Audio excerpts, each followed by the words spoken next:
میں آپ کو عرض کرتا ہوں کہ ہم گفتگو کر لیتے ہیں وصال سیدہ خاتون جنت رضی اللہ تعالی عنہا پر۔ حضرت زہرا سلام اللہ علیہا کی وفات پر، شہادت پر۔ آپ کے یہاں ان کی شہادت ہے نا، ہمارے یہاں ان کی شہادت نہیں تھی، اس پر کر لیتے گفتگو۔ تو آپ کیا کہنا چاہتے ہیں، کیا کہنا چاہتے ہیں؟ ہم کہتے ہیں ادعا یہ کیا؟ سب قصہ ہے، کہانی ہے، جھوٹ ہے، ایسا کچھ نہیں ہوا تھا۔ ان کی وفات جو ہے وہ طبی وفات ہوئی تھی۔ طبی وفات ہوئی ہے، اچھا۔ جی، تو ان کی شہادت کو کہ وہ شہید یہ ہیں جو وہ ہم، دروازے والی ہے یا ان کی شہادت والی ہے، ہمارے ہاں دعویٰ ہمارا یہ ہے کہ یہ افسانہ ہے۔ یعنی شیعوں کے پاس کوئی حدیث نہیں ہے اس مسئلے پہ؟ جی، نہیں شیعوں کے پاس ان کی حدیث ہوں گی، لیکن اہل سنت کی طرف جو یہ منسوب کرتے ہیں، اہل سنت کے ہاں کوئی ایسی سچی بات نہیں ہے۔ اہل سنت کے ہاں ان کے شہادت کے متعلق اخبار نہیں ہے۔ اگر آپ کہتے ہیں ہم آپ کی کتب سے ثابت کریں تو اس مسئلے پر ہم آپ کی کتب سے اس طرح ثابت نہیں کر سکتے کہ ان کی شہادت ہوئی ہے صحیح احادیث سے، ٹھیک ہے نا۔ ان کے گھر پہ حملہ ہوا یہ ہم ثابت کر سکتے ہیں، ان کے گھر پہ آگ لے کے گئے یہ ہم ثابت کر سکتے ہیں، ان کے حق کو غصب کیا گیا ہم آپ کی کتب سے ثابت کر سکتے ہیں، لیکن ان کی شہادت جو ہے وہ شیعہ کتب میں موجود ہے، ٹھیک ہے نا۔ اور آپ کی کتب سے ہم یہ ثابت کر سکتے ہیں کہ آپ کے ہاں یہ شروع سے یہ دستور چلا آ رہا ہے کہ صحابہ کی بری باتوں کو، صحابہ کے وہ افعال جن سے آپ لوگوں کو شرمندگی ہوتی ہے اس کو چھپایا جائے، اس کو نقل نہ کیا جائے، ٹھیک ہے نا۔ تو یہ تو بہت بڑی بات ہے کہ ابو بکر عمر نے مل کے حضرت زہرا سلام اللہ علیہا کو شہید کیا، تو اس کو چھپانے کے لیے آپ کے پاس بہت سارے وجوہات ہیں، بلکہ آپ اس کو ایک شرعی فریضہ سمجھتے ہیں۔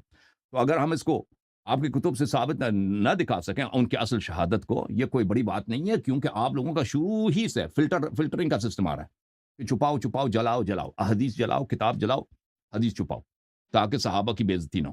یہ تو آپ کے ہاں اصول ہے نا، ہے کہ نہیں اچھا بھائی؟ میری اب عرض سنیں۔ چھپانا ویسے بھی نا ہمارے مذہب میں نہیں ہے۔ آپ کو پتہ تقیہ تو آپ کرتے ہیں، آپ کے ہاں عبادت آئے ہائے تقیہ، آئے ہم ہائے نہیں چھپاتے۔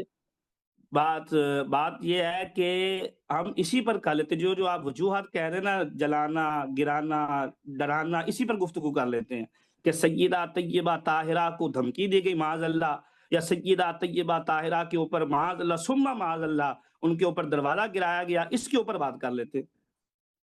دیکھیں جناب، یہ کہتے ہیں کہ ان کے ہاں کوئی ایسی چیز نہیں ہے کہ صحابہ کی کرتوتوں کو چھپایا جائے، ابھی ان میں کو آپ خود کو دعوت دے رہا ہوں اور آپ ابھی ابھی سے سن لو، جناب حوالے ابھی نکالنے ابھی شروع کر ابھی رہے ہیں۔ ابھی جب ابھی ہماری ابھی ڈیبیٹ ابھی ہوگی ابھی پھر ہم ابھی گفتگو کریں ابھی گے۔ یہ بہت اہم بات ہے تاریخ کو سمجھنے کے لیے کہ ایک اللہ فرقہ کے جو بندو، اکثریتی، جب ہماری بات ہوگی، میں آپ کو ایک موضوع دے رہا ہوں نا، جب ہم اس کے اوپر گفتگو کریں گے ٹھیک آپ ہے حوالے دکھائیے گا۔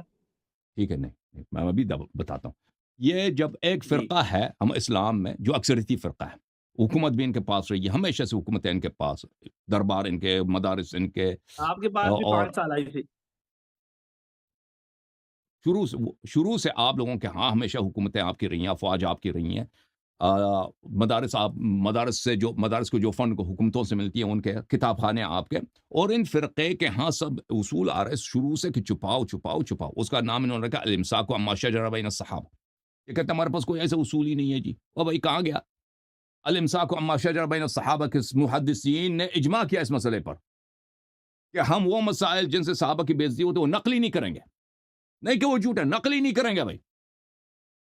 یہ صحابہ کی سنت ہے۔ اب ٹھیک ہے نا، یہ میں آپ نے کہا نا کہ ہمارے ہاں ایسا نہیں چل رہا، تو جب آپ کے محدثین کے ہاں سب سے بڑا اصلی ایک بے ایمانی کی اصل ہے کہ چھپاؤ، چاہے حق بھی ہو چھپا لو، اگر چاہیے تو میں آپ کے کتابوں سے بھی نکالوں کہ چھپایا جائے کہ احمد ابن حنبل کیسے کتابوں کو جلاتا تھا، اس زمانے میں کیسے محدثین جو سچے دیکھیں محدثین، دیکھیں صدوق محدثین ہوتے تھے، یہ اگر کچھ ہماری نقل کرتے تھے بات جو ہے صحابہ نا، کے متعلق ان کی جرح ہوتی تھی، بات سنیں، تو بھائی اس پھر مسئلے پہ ہماری پہلی بات بات ہونی چاہیے۔ کسی اور طرف چل پڑے گی۔ ہماری یہ بات میں کہوں گا آپ کے ائمہ کرام نے چھپایا ہے، پھر بات ہماری کسی اور طرف چل پڑے گی۔ آ- تو بہتر ہے کہ آپ موضوع پہ آپ رہنا۔ دیکھو، کیا آپ کے ائمہ نے قرآن مجید نہیں چھپایا امت سے؟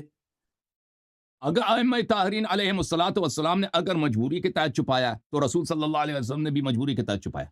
جب امت خود تلوار اور لے کے اٹھی ہے اہل بیت علیہم الصلوۃ والسلام کو ٹکڑے ٹکڑے کرنے کے لیے، ان کی مجبوری سمجھ وہ تو قرآن کے مطابق ہے، قرآن کی آیت ہے کہ اگر تمہیں مجبوری ہونے پر اللہ کو بھی گالی دینا تمہارے لیے بھی جائز ہے نا۔ عزیمت افضل ہے یا رخصت افضل ہے؟ ایک منٹ سر، جواب سن لو، تمہارے ہاں کون سی مجبوری تھی؟ تمہارے پاس پوچھا تو ہے نا، مجبوری عزیمت کوئی ہے افضل ہی ہے یا نہیں، رخصت حق چھپایا جائے نا، صحابہ کے کرتوت کو چھپایا جائے تاکہ تمہاری مذہب دیکھیں ایسے باطل الفاظ نہ نہ ہو نا۔ بولیں، کرتوت والے ایسے لفظ نہ بولیں، میں کوئی غلط لفظ استعمال نہیں کر رہا آپ سے۔ کرتوت بتائیں کہتے ہیں ان کے افعال رخصت کو۔ افضل ہے یا عزیمت افضل ہے؟ مجھے یہ بتائیں رخصت افضل ہے یا عزیمت افضل ہے؟ اس میں فضیلت کی کون سی بات ہوتی ہے؟ اس میں فضیلت نہیں ہے۔ بتائیں نا۔ تقیہ بہت دفعہ واجب ہوتی ہے، بہت دفعہ عزیمت نہیں ہے، بہت دفعہ رخصت نہیں ہمارا ہے، بہت ٹاپک دفعہ نہیں ابھی عزیمت ہے۔ تقیہ، ہمارا ٹاپک ہاں نہیں ابھی تقیہ۔ تم تقیہ کہہ رہے ہو نا کہ تمہارے ائمہ نے چھپایا، ہمارے ائمہ نے کیا چھپایا؟ میں صرف آپ کی بات کا جواب دے رہا ہوں، آپ نے ایک بات کی، میں نے اس بات کا تم جواب لوگوں دیا۔ نے کیوں زید بن ثابت سے کہا کہ قرآن جمع کرو؟ جو تمہاری غداری ہے نا، تم کہتے ہیں نا، تمہارے خلفاء کہتا ہے کہ مولا امیر علیہ السلام نے جمع کی، ہم اس کے زید قرآن بن کو لیتے ہیں۔ ثابت کاتب وحی تھے۔ امیر المؤمنین علیہ الصلوۃ، اس جیسے تو 20 اور 25 اور اس کاتب وحی تھے۔ اگر وہ واقعا اسے سب وحی لکھا تھا تو اس کو پتھروں سے لوگوں کے سینوں سے جمع کرنے کی کیا ضرورت پڑی تھی؟ ٹھیک ہے نا۔ کیونکہ وہ امیر جانتے المؤمنین تھے، علیہ وہ الصلوۃ جانتے تھے والسلام تو قرآن کو۔ وہ فرمایا ان کے متعلق وَتَعِيَهَا أُذُنٌ وَاعِيَةٌ، وَتَعِيَهَا أُذُنٌ وَاعِيَةٌ، یہ وحی وہ ہے جس کو ایک کان، اذن کہتے ہیں کان کو، واعیہ جو اس کو بالکل سمیٹ لیتی ہے، سمیٹنے والی کان اس کو وہ تو وہ اذن واعیہ ہیں، وہ برادر رسول صلی اللہ علیہ وآلہ وسلم ہے۔ وَيَقُولُ الَّذِينَ كَفَرُوا لَسْتَ مُرْسَلًا قُلْ كَفَى بِاللَّهِ شَهِيدًا بَيْنِي وَبَيْنَكُمْ وَمَنْ عِنْدَهُ عِلْمُ الْكِتَابِ، وہ تو وہ ہے علم الکتاب ان کے پاس۔ زید بن ثابت کی کیا ویلیو ہے؟ دیکھیے نا، یہ مولا امیر المؤمنین علیہ آپ کی السلام کے تفاسیر ہے۔ مقابلے میں یہ کہتا ہے زید بن ثابت کاتب ہے، اس کی کوئی فضیلت ہے اہل بیت علیہ السلام کے نہیں مقابلے میں؟ ہم مولا علی کے مقابلے میں نہیں لا رہے، یہ بات نہ کریں۔ ہاں آپ لائے، ابھی آپ نے بھی مولا لایا۔ علی افضل ہے، تو بات یہ ہے کہ جب مولا علی علیہ السلام نے قرآن مولا جمع علی کیا افضل تھا، افضلیت کیا ہے؟ کوئی قیاس ہی نہیں ہے، کوئی مٹی کو آسمان سے ملا دو، یہ کوئی قیاس ہی نہیں ہے۔ بالکل اچھا، بالکل، میں جب مانتا ہوں مولا علی زید علیہ بن السلام نے ثابت اور قرآن مولا جمع علی کیا کا تھا کوئی تو تم مقابلہ جواب دے نہیں۔ دو، تمہارے صحابہ کو دوبارہ قرآن جمع کرنے کی کیا ضرورت تھی؟ غداری تو انہوں نے کیا، ٹھیک ہے نا۔ اچھا اب بتاؤ جی، الامساک عما شجر بین الصحابہ، اگر آپ یہ دیکھو، اگر اس پہ گفتگو کرنا چاہتے ہیں نا تو بالکل میں تیار ہوں۔ امساک عما شجر، یہ بہت اہم موضوع ہے کہ آپ لوگوں کے ہاں سینسرشپ ہوئی ہے، حقائق کو چھپایا گیا ہے شروع یوم سے، ٹھیک ہے نا۔ اگر آپ کے پاس اس مسئلے پر کہ حضرت زہرا سلام اللہ علیہا کو شہید کیا گیا ہے، واضح حدیث نہیں آپ کے کتابوں میں، تو اس کی میں دلیل بتاتا ہوں کیوں نہیں ہے۔ کیونکہ شروع دن ہی سے آپ کے پاس پالیسی آ رہی ہے کہ صحابہ کے افعال کو چھپایا جائے، ٹھیک ہے نا۔ تو اس موضوع پہ گفتگو کرتے ہیں، پہلے کیا خیال ہے؟